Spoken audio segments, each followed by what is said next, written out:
இந்த வெயிலுக்கு நல்லா சொரக்கா வச்சு கூட்டு வச்சு சாப்பிட ரொம்ப நல்லது. அதுக்கு கொஞ்சோண்டு பாசிப்பருப்பு போட்டு கொஞ்சம் ஜீரகம் கொஞ்சம் மஞ்சள் போட்டு கொஞ்சம் கொதிக்க வச்சுக்கோங்க. அதோட சொரக்கா கொஞ்சம் தக்காளி வெங்காயம் பச்சை மிளகாய் பூண்டு கொஞ்சம் அரைக்கி ரெடி பண்ணி வச்சாச்சு.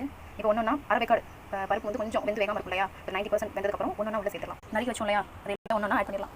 தக்காளி நல்லா கொதிச்சிட்டு இருக்கு, தட்டு போட்டு முடியலாம். பருப்பு இப்படி ரெண்டாவது மாதிரி வெந்த போதும். இப்போ பவுடர்லாம் சேர்த்துட்டு நல்லா கொஞ்சம் தண்ணி ஊற்றி வேக வச்சுக்கலாம். தேவைன்னா கொஞ்சம் மஞ்சள் கல் சேர்த்து வேக வைக்கலாம்.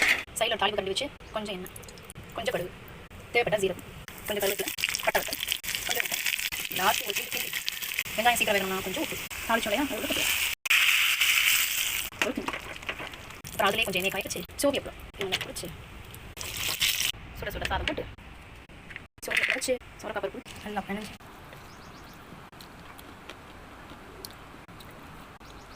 அப்புறம் ஒரு விஷயம், ஒரு கையில் கேமரா ஒரு கையில் கரண்டி வச்சு ரொம்ப கஷ்டப்பட்டேன். ஒரே ஒரு லைக் போட்டு கொடுப்போம் ப்ளீஸ்.